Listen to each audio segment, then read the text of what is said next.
Were you ever made aware of the publication of the confidential 2008 donor list of the National Organization for Marriage, a conservative tax-exempt organization? I was. And when was that? That date I'll have to get back to you on, sir. All right. But I remember the issue. And how did you find out? Don't remember. It might have been press, might have been somebody coming to us with a congressional complaint. And when you learned of that publication, did you take any steps? I believe we made a referral to TIGTA, yes.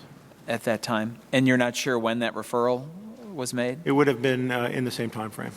Were you ever made aware of the IRS leak of confidential applications for the tax-exempt status of conservative groups to ProPublica? I was. Did you ever come forward and inform the Congress? I don't believe so, unless it came up in conversation or testimony.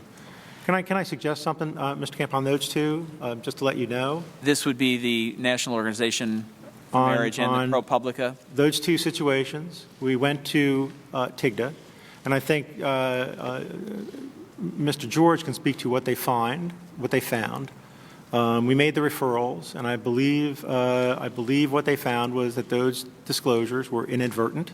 But you never informed the Congress of any of these things that you're aware of? Any of these items I've asked you about this morning? They were in the press, sir. Mr. George, were you ever made aware of the alleged disclosure of the confidential tax structure of a private company? I am aware of that, yes. Okay, and when were you made aware of that? I don't have the exact date, sir. Okay, how were you made aware of that? I believe it came through my Office of Investigations, or it could have been put through our hotline. That I'm not completely certain of. Were you ever made aware of the alleged publication of a confidential 2008 donor list of the National Organization for Marriage? I both read in the newspapers allegations to that effect. Did you respond to that information? A review has been taken. Is it ongoing? I will have to confer with my colleague if you'll give me a moment. Is it ongoing, yes or no? It is not ongoing. Mr. Miller, on March 22nd of 2012, the Oversight Subcommittee held a hearing in this room, and I specifically asked then Commissioner Shulman about reports that the IRS had been targeting Tea Party groups and other conservative groups. And I would like to play the video of his response. There's absolutely no targeting. This is the kind of back and forth that happens when people apply for 501c4s. Knowing what you know now, was Commissioner Shulman's response truthful? It was incorrect, and we're not targeting these people in that sense. What we are doing is making sure that we bring them in and have people. Well, let me ask you this. You said incorrect, but not untruthful. Yeah, I don't. Does that mean he was not informed? Was he not informed of this process? To my knowledge, I don't believe he knew at the time. Because in March, you sent a technical advisor to Cincinnati. There were press reports. There were letters from Chairman Camp and myself dating back to 2011. And so clearly there was congressional interest in this issue, press reports, and you're saying he was not informed of this? At that time, we were aware that there were issues in the processing of the cases. We were not aware of the list. Yes, there were problems with processing of the cases, and there were problems with the listing. I was told that there was a use of the list.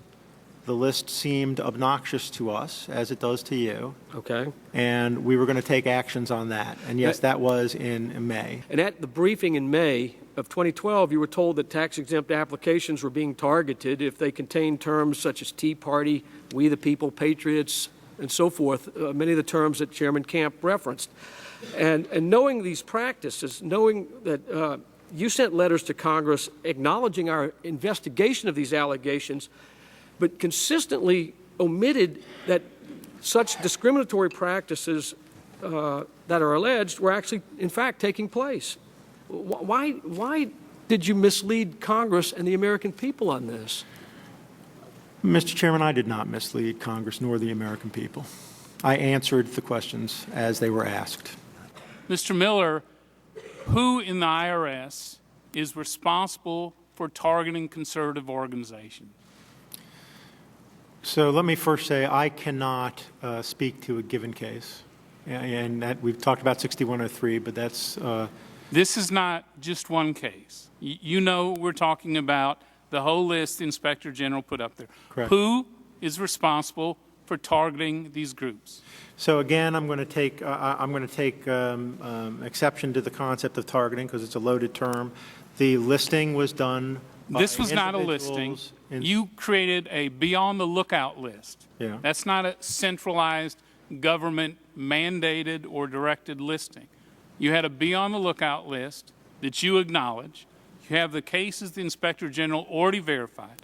So the question remains, who is responsible for targeting these conservative organizations?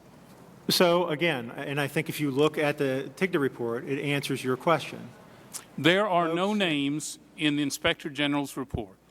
So I'm asking you, not only as the acting commissioner, but as the deputy commissioner over this organization, who is responsible for targeting these individuals? So I don't have names for you, Mr. Brady, and I'm willing to try to find that out. I think TIGTA is looking at that right now. I don't think targeting, again, is wrong. You're telling us you have no knowledge of who initiated or who approved this targeting of conservative organizations? I will stand by what the TIGTA report has put out there as the facts.